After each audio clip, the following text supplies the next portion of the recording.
Pour le deuxième jour d'affilée, les Russes déclarent avoir pénétré dans la région de Dnipropetrovsk et y étendre leur tête de pont. Dmitri Peskov, porte-parole du Kremlin, a annoncé aujourd'hui la création d'une prétendue zone tampon dans la région.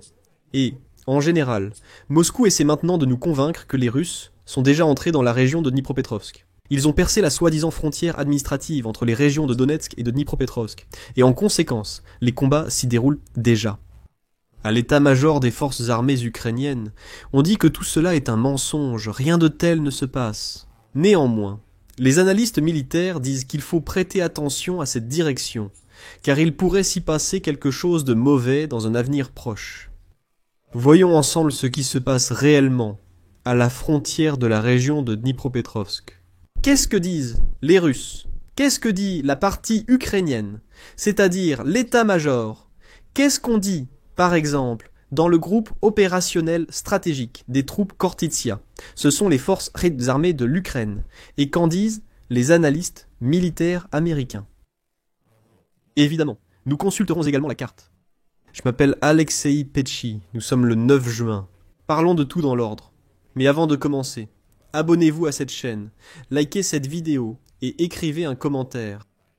Abonnez-vous aussi à ma chaîne Telegram Petchi News, le lien est dans la description.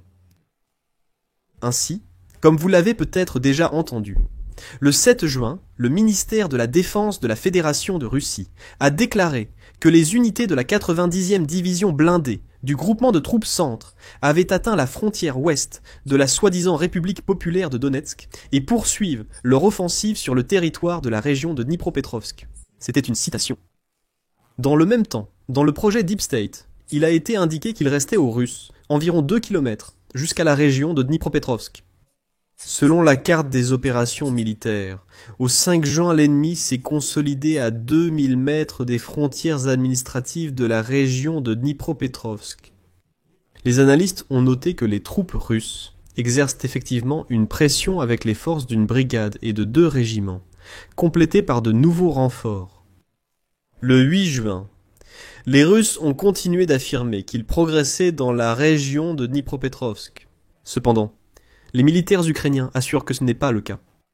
Déjà ce matin, le 9 juin, le porte-parole du Kremlin, Dmitri Peskov, a déclaré que, soi-disant, les Russes continuaient d'avancer dans la région de Dnipropetrovsk et qu'ils y créaient déjà une soi-disant zone tampon, comme l'a déclaré Poutine à propos des régions de Kharkiv et de Soumy.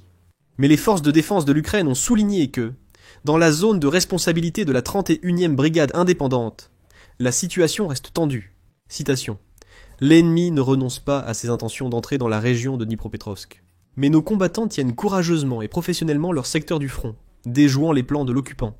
Ce travail ne s'arrête pas une seule minute. Le major Andrei Kovalov, représentant de l'état-major général des forces armées ukrainiennes, a déclaré que l'information sur l'avancée des Russes dans cette direction est fausse. Citation. Cette information ne correspond pas à la réalité. Les combats se poursuivent dans la région de Donetsk, et le texte cité est une désinformation russe. Selon la carte, l'armée russe n'a même pas encore atteint la frontière administrative de la région de Dnipropetrovsk. De plus, le centre de lutte contre la désinformation auprès du Conseil de sécurité nationale a également démenti l'invention de Dmitri Peskov et a déclaré qu'il s'agissait d'une provocation informationnelle qui n'a rien à voir avec la réalité. Citation. Au matin du 9 juin, toutes les informations des Russes, y compris la déclaration de Dmitri Peskov sur leur offensive dans la région de Dnipropetrovsk, ne correspondent pas à la réalité. Il est important de noter que les Russes ont déjà affirmé avoir progressé dans la région de Dnipropetrovsk par le passé. Parce qu'encore en mai de cette année, les Russes avaient déjà annoncé que les troupes de la Fédération de Russie auraient prétendument franchi la frontière administrative avec la région de Donetsk près de Novonikolaïevka. Et à ce moment-là, je pense que vous vous souvenez de ces images où, soi-disant, un pick-up franchit des barbelés et pénètre sur le territoire de la région de Dnipropetrovsk. Il s'est avéré que c'était un pick-up ukrainien, et les Russes venus se prendre en photo ont été éliminés. Au même moment, le porte-parole du groupe opérationnel stratégique des forces armées ukrainiennes, Khortytsia, Viktor Tregoubov, a déclaré qu'il n'y avait pas d'occupants russes. Près de la frontière administrative entre les régions de Donetsk et de Dnipropetrovsk, les occupants diffusent à nouveau de fausses informations. Citation. Si à chaque fois on dément même cela, on ne fait que propager leur désinformation. Non, je peux simplement dire non. Concrètement. Il n'y a actuellement pas de Russes sur le territoire de la région de Dnipropetrovsk, ni même à la frontière avec celle de Donetsk, malgré leurs tentatives actives d'avancer plus loin. Tregubov a ajouté que les Russes ont mené plusieurs opérations d'information et de désinformation. Il y a une semaine, ils ont tourné une vidéo où ils semblent installer un drapeau à la frontière entre les régions de Donetsk et de Dnipropetrovsk. Il a suggéré de ne pas croire les déclarations russes, car selon le ministère de la Défense russe, ils auraient déjà gagné en février. En 2022. De plus, le porte-parole du groupe opérationnel stratégique des troupes Khortytsia a parlé de la situation dans la direction de Pokrovsk, où la situation est vraiment extrêmement tendue. Citation. La direction de Pokrovsk est difficile. Il y a des attaques le long de toute la ligne de démarcation, particulièrement actives.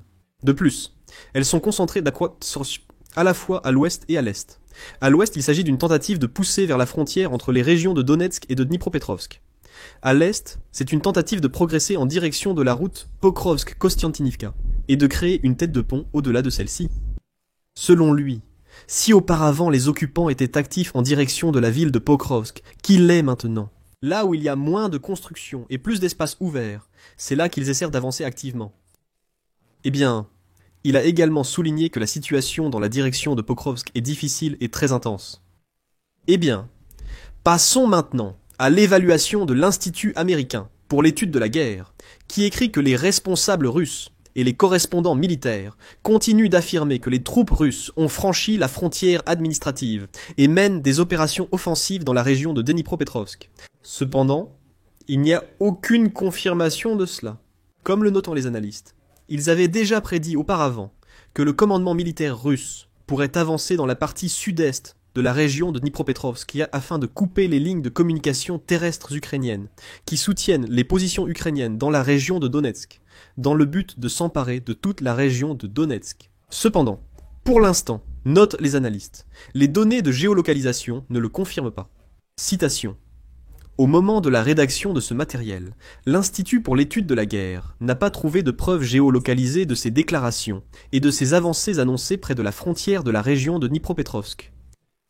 Il est à noter que les données du système d'information sur les incendies de la National Aeronautics and Space Administration et les images satellites des 7 et 8 juin montrent des anomalies thermiques et infrarouges, et l'apparition de nouveaux cratères d'artillerie le long de la frontière entre les régions de Donetsk et de Dnipropetrovsk. Cela confirme les propos des autorités ukrainiennes sur la continuation des affrontements dans la région de Donetsk, à l'est de la frontière administrative. Citation. L'Institut d'études de la guerre estime que l'activité tactique russe actuelle, près de la partie sud-est de la région de Dnipropetrovsk, est la continuation des efforts offensifs russes dans le sud-ouest de la région de Donetsk, et non le début d'une nouvelle opération offensive majeure visant à s'emparer d'un territoire d'importance opérationnelle dans la région de Dnipropetrovsk. Les Russes se précipitent donc avec des déclarations, tentant d'intimider en disant qu'ils vont tous nous attaquer massivement avec des missiles et des drones, et prétendent avoir percé la frontière administrative de la région de Dnipropetrovsk pour y créer une zone tampon. D'un autre côté, aujourd'hui, il a été rapporté que les Russes, au contraire, retirent une partie de leurs troupes de Crimée et du Donbass, et essaient de les redéployer vers la région de Soumy, dans la direction de Soumy. Voilà une direction qui était vraiment assez chaude en ce moment. Et les Russes et les siens d'y développer leur offensive. Pour attaquer Soumy avec de l'artillerie en l'encerclant partiellement, la situation peut s'aggraver considérablement. Quant à la région de Dnipropetrovsk, les Russes, comme à leur habitude, mentent et trompent leur propre société. Elles croient aveuglément à ce mot entre guillemets. C'est ainsi dans les cerveaux russes. Ils sont déjà dans la région de Dnipropetrovsk, ils sont tous déjà là-bas. Mais, heureusement, ce n'est pas le cas. Ici, je mets des points de suspension.